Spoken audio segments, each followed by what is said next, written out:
नमस्कार किसान मित्रों। आज हम बात करते हैं बरसात में बोई जाने वाली तिल की खेती। जी हाँ किसान भाइयों, जो ये तिल की खेती है बहुत ही अच्छी खेती मानी जाती है और यह एक ऐसी फसल है जो कम बारिश में भी अच्छा रिजल्ट देती है और इसको बहुत अधिक पानी की आवश्यकता नहीं होती। किसान भाइयों, यह जो तिल की खेती है यह ज़्यादातर मध्य प्रदेश, महाराष्ट्र, राजस्थान, छत्तीसगढ़ जैसे राज्यों में बहुत ज़्यादा होती है। जहाँ सबसे ज़्यादा तिल होती है वहाँ ज़्यादातर सफ़ेद तिल की खेती की जाती है। किसान भाइयों, अब कई वर्षों से जो तिल है उसकी एमएसपी का जो रेट है वो भी काफ़ी बढ़ रहा है और कम पैदावार होने के कारण मार्केट में भी तिल की रेट बढ़ती जा रही हैं। उसका सबसे बड़ा कारण है किसान तिल की खेती में कम इंटरेस्ट रख रहे हैं। तो किसान भाई जायद पर या फिर खरीफ के सीजन पर तिल की खेती करते हैं तो प्रॉफिट बहुत अच्छा होने वाला है। तो किस प्रकार तिल की खेती करना चाहिए, इस वीडियो के माध्यम से हम यह सब समझने वाले हैं। एक और कारण है, जो तिल की खेती है वो कम समय में अच्छा उत्पादन देने के साथ साथ बहुत ही बढ़िया तरीके से फसल तैयार हो जाती है। लेकिन अगर बरसात के मौसम की बात की जाए तो किसान भाइयों, अगर अत्यधिक बारिश होगी तो जो हमारी तिल की फसल है उस पर थोड़ा सा विपरीत प्रभाव पड़ता है। और दूसरा कारण होता है कि इसमें पक्षियों का नुकसान बहुत ज़्यादा होता है। तो किसान भाइयों, पक्षियों के नुकसान से बचाने के लिए किसान भाइयों को जो देसी तरीके होते हैं उनको काम में लेना चाहिए। अभी मार्केट रेट की बात की जाए तो प्रेजेंट में तिल के जो मार्केट रेट हैं वो 10 से 11 हज़ार रुपये प्रति क्विंटल के रेट चल रहे हैं। एक एकड़ में 3 से 4 कुंटल बड़े आराम से पैदा निकाल सकते हैं। जो तिल की फसल होती है वो लगभग 80 से 85 दिनों में पककर तैयार हो जाती है। बरसात के मौसम में तिल की खेती मानसून पर निर्भर खेती होती है। किसान भाइयों, अगर मानसून जून के अंत या जुलाई के फर्स्ट सप्ताह में आ जाता है तो किसान भाइयों को तिल की बिजाई कर देनी चाहिए। और तिल के लिए जो सबसे बेहतर महीना माना जाता है वो जुलाई का महीना है। अब किसान भाइयों, बात करते हैं तिल की वैरायटियों के बारे में। तो किसान भाइयों, भारतीय अनुसंधान केंद्रों के द्वारा बहुत सारी ऐसी वैरायटियां हैं जो रिसर्च करके तैयार की गई हैं। इसी के साथ कुछ प्राइवेट ऐसी कंपनियां हैं वो भी रिसर्च करके नई वैरायटियां तैयार करती हैं। तो किसान भाइयों, पहले बात करते हैं भारतीय कृषि अनुसंधान संस्थान के द्वारा कौन कौन सी वैरायटियां विकसित की गई हैं। सबसे पहले RT 446 चेतक के नाम से बहुत ही अच्छी वैरायटी है और बहुत ही पॉपुलर किस्म है। उसके बाद RT 351, TC 25 variety, RT 125, RT 127 बहुत ही अच्छी वैरायटियां हैं, क्योंकि जो भारतीय कृषि अनुसंधान संस्थानों के द्वारा रिसर्च करके बनाई हुई वैरायटियां होती हैं वो वैरायटियां वास्तव में बहुत ही अच्छा उत्पादन देती हैं। और ज़्यादातर हम लोगों ने देखा होगा कि संस्थानों के द्वारा जो रिसर्च होती है वो किसी न किसी रोग या फिर किसी कीट पतंगे के प्रति रेसिस्टेंट जरूर होती हैं। अब बात करते हैं प्राइवेट कंपनियों के द्वारा जो तैयार की गई वैरायटियाँ हैं वो है अवनी सीड्स की गुन्नी इसके नाम से आती है, बहुत ही अच्छी वैरायटी है। दिनकर सीड्स की पारस 2 बहुत ही अच्छी वैरायटी, वेस्टर्न एग्री सीड्स की वेस्टर्न 11, शक्तिवर्धक की SBT 22 के नाम से वैरायटी बहुत ही अच्छी है। और स्वर्णिम गोल्ड के नाम से एक वैरायटी आती है वो अपने आप में बहुत अच्छी किस्म है। तो किसान भाइयों, ये जो वैरायटी बताई गई हैं वो एक से बढ़कर एक वैरायटी और बेहतर उत्पादन देने वाली वैरायटियां हैं। ज़्यादातर जो वैरायटियां होती हैं वो लगभग 85 से 90 दिन में पककर तैयार हो जाती हैं, मतलब लगभग 90 दिन में कटाई योग्य हो जाती हैं। किसान भाइयों, ये जो समय होता है बहुत ही सुनहरा समय होता है, क्योंकि इस समय बरसात जब बुवाई कर रहे होते हैं तो उस समय बरसात की शुरुआत हुई होती है। उसके पश्चात 90 दिनों के पश्चात जब बरसात खत्म हो जाती है तो उस समय तक ये तिल की फसल आराम से पककर तैयार हो जाती है। अब प्रति एकड़ जो बीज की मात्रा है वो 2 से 3 किलोग्राम प्रति एकड़ के हिसाब से बीज की आवश्यकता होती है।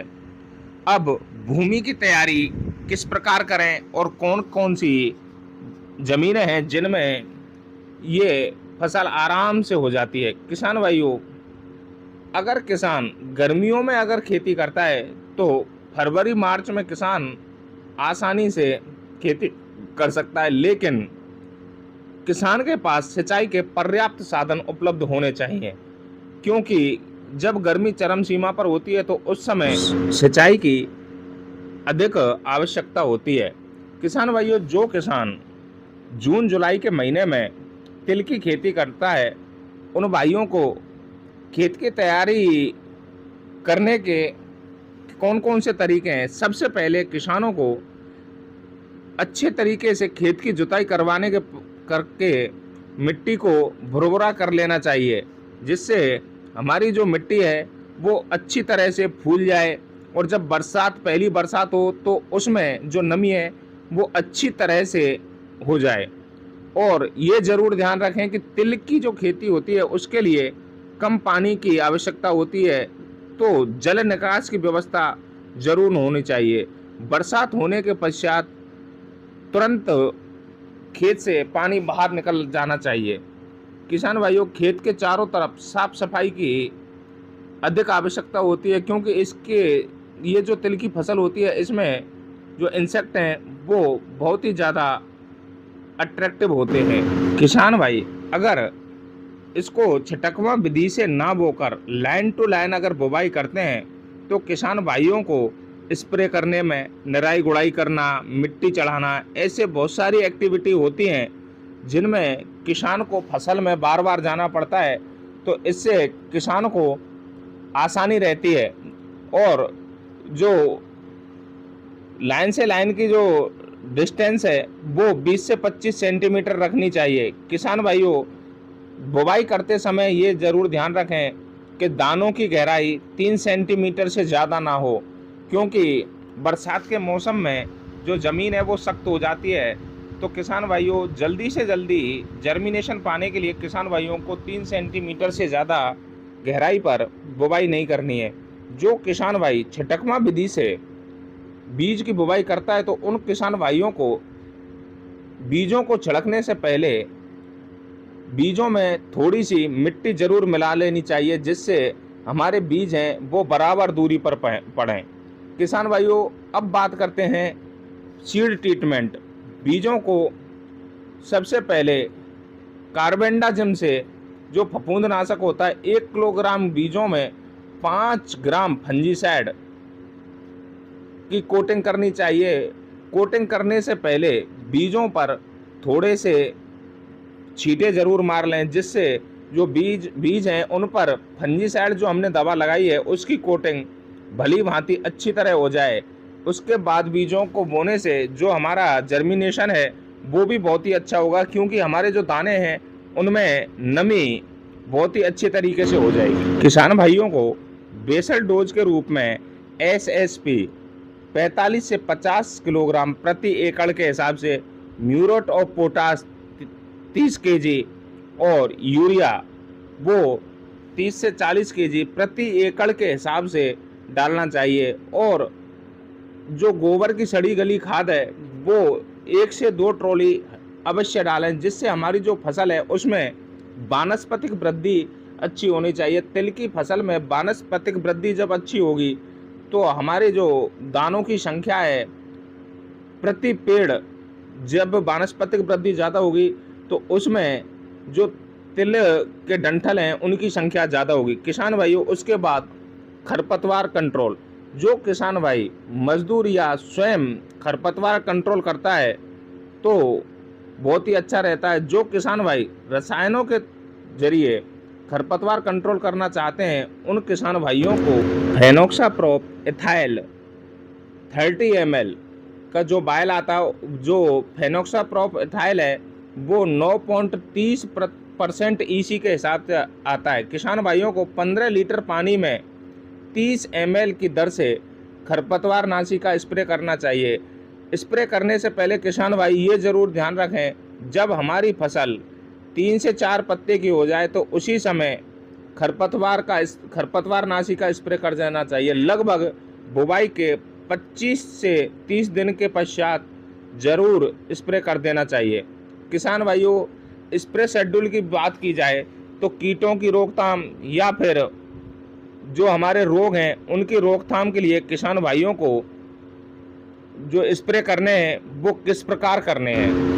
तिल की बुवाई के 25 दिन के आसपास हो जाए, सबसे पहले किसान भाइयों को पहले स्प्रे के रूप में प्रोपेनोफॉस 40% और साइपरमेथ्रिन 4% 25 ml किसान भाइयों को फर्स्ट स्प्रे कर देना है। अगर किसान भाइयों कीटनाशकों की बात की जाए तो इसमें सबसे पहले किसान भाइयों को प्रोपेनोफॉस 70% जो आता है वो देना है। किसान भाइयों, ये 15 लीटर पानी में मिक्स करके स्प्रे करना है। किसान भाइयों, सबसे पहले जब हमारी स्प्रे हो जाए तो उसके बाद हमें लगभग 10 से 15 दिन का फिर गैप लेके 40 दिन के आसपास किसान भाइयों को दूसरा स्प्रे करना है।